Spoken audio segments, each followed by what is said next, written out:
Hey, today I want to talk to you about the number one most overlooked way to market your music to new fans. Let's do this. Hey, today I want to talk to you guys about how to market your music.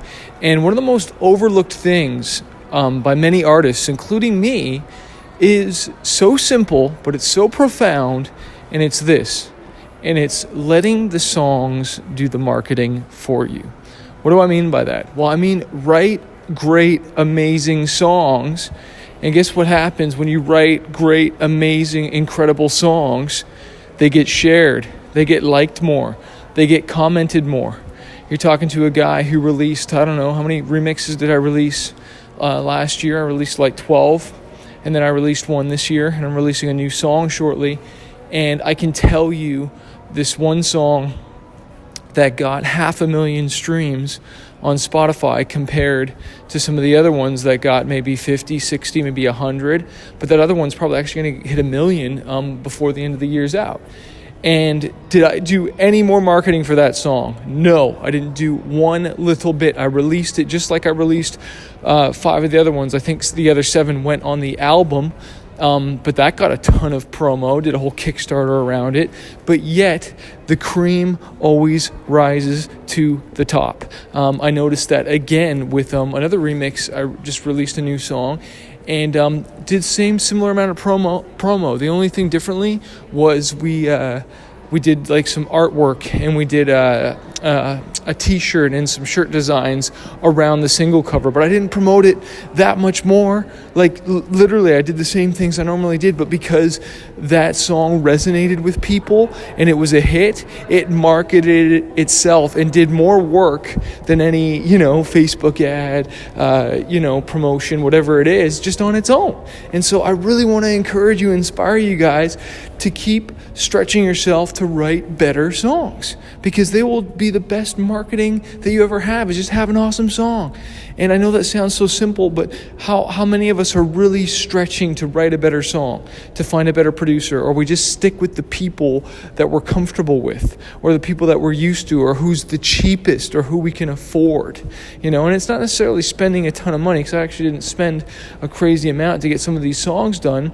Especially a remix is typically cheaper depending on how famous the person is. But honestly, sometimes just having a famous person remix or feature doesn't necessarily mean it's a hit either. A hit song is where, is that formula where you're really touching people's heart, where it's just a really good verse, a really good hook, a really good lyric, and the music behind it matches that. And that just comes with practice. That just comes with, getting out there. And I'm going to shoot a video for this for YouTube, whether you're listening to this or not. And please comment, like, subscribe. Let me know that this is helping you so I can reach more people.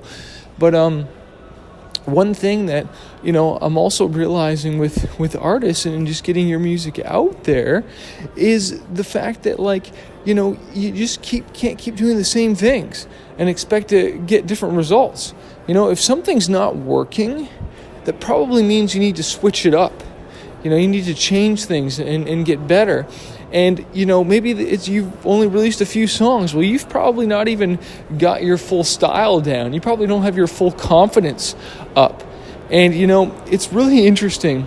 You can see an artist perform on stage and their outfit looks amazing, but yet they look super awkward when performing. Because, sure, they got the outfit down, but they just look so awkward performing and talking in between songs and stuff, and they don't know what they're doing. Well, maybe right now with your songs, you sound awkward. You might dress really well in the studio, and whether you're a girl and you got your makeup done, you're a guy and you got your new denim on and your favorite shirt and stuff like that. But yet when it comes time to drop that lyric in the verse and in the studio, you're just not being real. You're just not really hitting it, and you're not really in the zone. And even the producer's trying to pull that out of you, but you're just not comfortable yet. And that takes practice, and that's a whole other thing. But you're going to get better by just getting in the studio and finding your zone and getting free. That's one thing that I really teach artists in my songwriting course, and just go to smartmusicbusiness.com/write-the-hit, is that, look, you've got to overcome fear. You've got to get more comfortable. And that's just by putting the hours in, by putting the time in and the practice in, and honestly writing with different people and working with different people to get that hit song out of you. It's probably not going to happen on your very first song. Doubt it. Very, very unlikely. Might not even happen with your first 5, 6, or 7. And I'm sorry if I'm stepping on your toes, but it's the reality that, your best work is probably not going to come in the first few songs, because honestly, you're green and you're new and you need to put more time in, and you're just not there.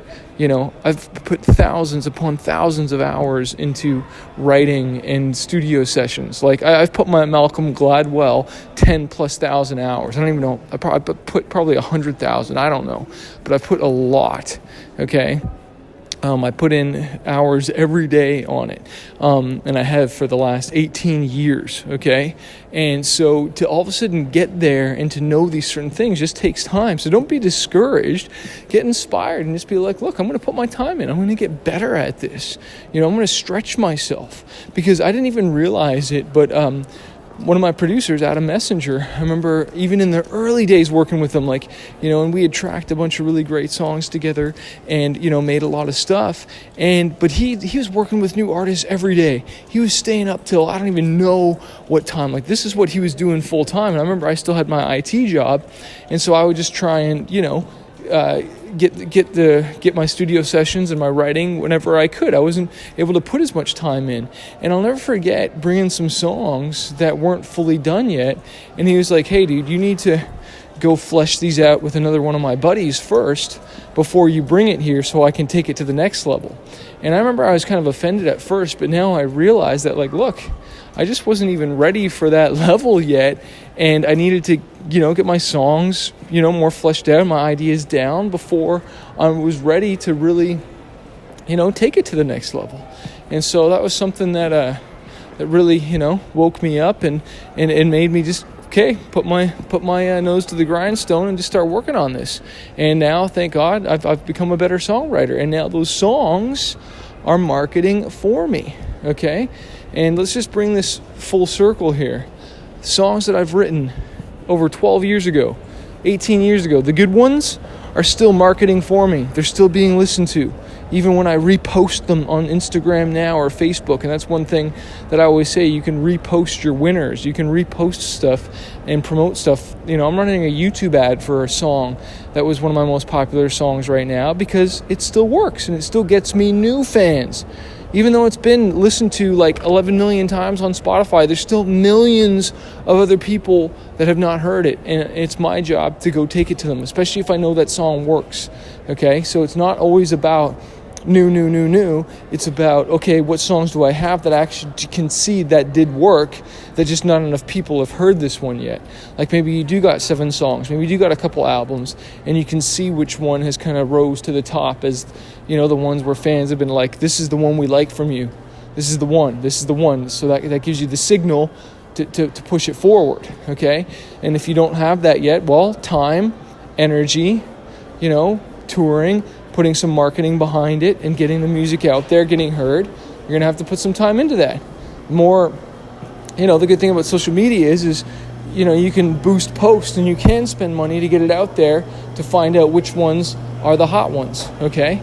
And that will cut the time in half. So I hope this has helped you. Again, please make sure you comment, subscribe, let me know this has helped you out.